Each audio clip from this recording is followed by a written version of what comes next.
Matt Muchagrosso here, creator of Xenoplicity and the Q system it runs on. Today's video, really quick, I just want to talk about why D&D sucks. You should not be playing it. Play something different. The D20 system, level-based systems, they're terrible. They're not fun games. And you may think they're fun, but you're wrong, so stop it. Stop that nonsense. Play a game that is not D&D, that is not a level-based game. Play a skill-based game. Play a different type of system. Don't just play a game that's like D&D, that's still D20, that's still level-based, but just isn't D&D in name. Don't do that. Stop playing the clones and the retro clones and all the copies out there, the fantasy heartbreakers. Stop all of that and switch to different systems. Play different games. There are better games than D&D. There are better games than the D20 system. There are better games than level-based games. Okay, really quickly, experience points in D&D it's awful. Okay, tracking them is annoying. Some people use the milestone method nowadays, which is also stupid. There is experience for gold. That's also lame. There's experience for combat. That's also problematic. Really quick, I'll debunk all of these right now, why they're all terrible ways to do experience. Milestone leveling. Well, when you have milestone leveling, you are encouraging players to not be creative because they know that on mile markers along your narrative, your script, your story, they're going to get experience. They get to level up if they stick with what you wrote. And so what this does is this encourages players to not be creative, to not go their own way, to not pursue their own goals and agendas, but instead to pursue your narrative, to just kind of walk in lockstep with what you've presented or what you've laid out. That's bad gaming. Don't do that. That's not a good culture to build at your table. How about, gold for experience? Okay, well, here's the problem with gold equaling experience. You're encouraging players to loot. You're encouraging players to steal the treasure, to get the rewards. The benefit to this is that it does encourage creativity at the table. Be creative in how you get the treasure. You don't necessarily have to fight for it. You just need to get it. That's good. The problem is that if you're in a situation where there is no chance of getting gold, well, then you've got players getting into this mentality of, come on, guys, we're just wasting our time. Let's get back to the dungeon, or let's get back to, getting gold. Because, again, they want to advance their characters. And so what you do is you kind of create this environment where players think everything's a waste of the time unless it's related to getting money. And that also is not great.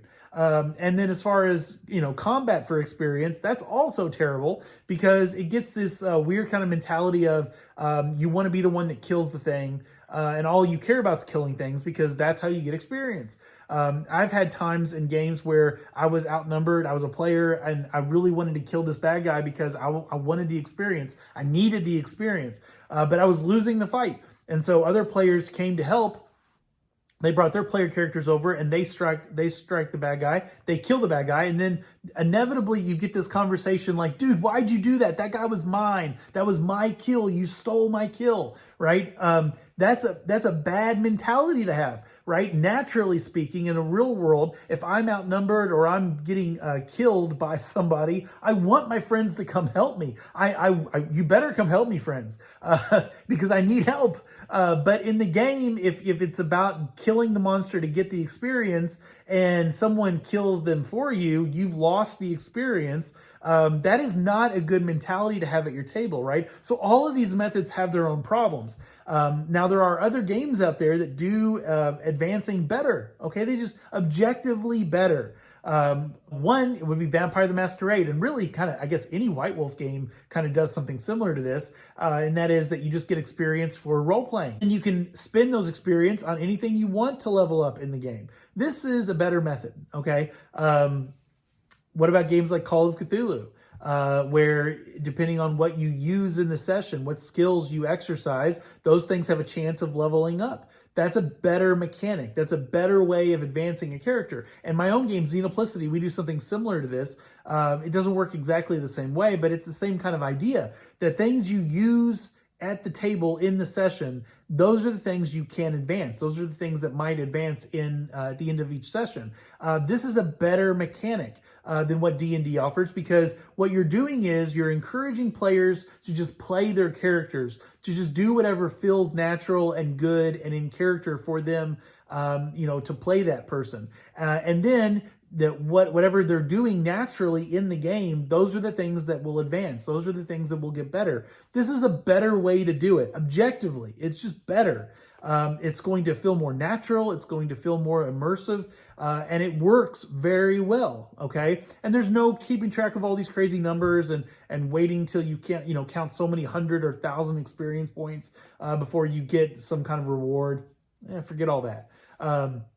Another thing, when it comes to D&D, that makes D&D just a bad game, as levels are just, the worst. With levels, you get level creep, you get this power creep, you get HP bloat. All of these things are bad things, right? You get situations where, and people don't realize it, but as you get more hit points, the game actually gets slower. It gets less fun, less engaging, less tension, because there's not as many things that can kill you. Anytime in a game where you know that no matter how hard you get hit, you're okay because you got enough hit points, that is a bad mechanic. That is a bad game system, because you've robbed the player of having tension and a fear of the unknown at the table. They know they're okay because they understand their hit points have not reached a point yet where they're in any kind of risk or danger, because no dice result is going to equal their hit points.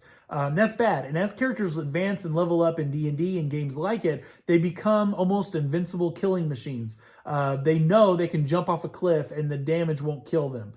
They know that they can get, breathed on by the dragon with fire, and they can survive it because their hit points are high enough that damage, those dice of damage, can't equal their hit points. Problem is that this is just part of the fundamental issue with the D20 system. So if you don't want this, you have to house roll it or use some kind of homebrew or buy some kind of third-party content because of how just poorly designed it is in the actual game that D&D puts out and clones like it. And I can't stand this. Power creep goes in with the levels as well. I don't like power creep, this idea that as characters get more powerful, they just get so many abilities and so many powers. It becomes almost a nightmare to try to keep track of all of it. And from a game master's perspective, it's almost impossible to challenge a group of high-level player characters because they have so many different things that they can do. And so you kind of get this thing where it just, as the game advances, it just becomes less fun. It's more of a headache and challenge for the game master, and it's also more of a headache and challenge for the players. And this is bore out by just how many games do you know that actually go from level 1 to level 20? Most of them don't last that long. Most of them kind of like peter out and kind of like fall apart because of this issue, because the game fundamentally starts to break down at higher levels. Based on the way that the level system works, as the game progresses, it becomes less engaging and less fun and more of a headache. Who needs that? Who wants that, right? Games that are skill-based don't have that issue. You don't get games falling apart just because the characters are advancing, okay? Because they tend to be more grounded because they're not based on levels. There's not this arbitrary shift up in power as the game progresses. So guys, and there's so many more things. I can get into a lot of different issues with D&D in general, but I just don't think it's a good system. I don't think it's very fun. And frankly, the reason why it's so popular is to me very frustrating because, it may have been the first, but that's not a reason for us to be loyal to it. That's not a reason for all of us to keep playing it. Play something different. I encourage you guys, try games that have dice pools. Try games that use 3d6. Try games that use 2d6. There are so many games out there. Guys, I would play Zweihander any day over D&D. And the Zweihander is a good game. It's not one of my favorites, but it's a good game. I think it does fantasy, medieval fantasy far better than D&D can. And that same goes for Dungeon World. I'd rather play Dungeon World than D&D. And again, it's not that these games are perfect. They have their own issues too. But why should D&D get so much love? Stop giving money to companies that hate you. D&D constantly gets on its fans. It's constantly getting into these weird kind of issues with its players. D&D is not a good game. The company that makes it is not some kind of great bastion for the hobby. You don't need to be loyal to this company that's putting out this one game. Play other games. Play all kinds of games. And then use that wealth of knowledge to really have a better time at your table.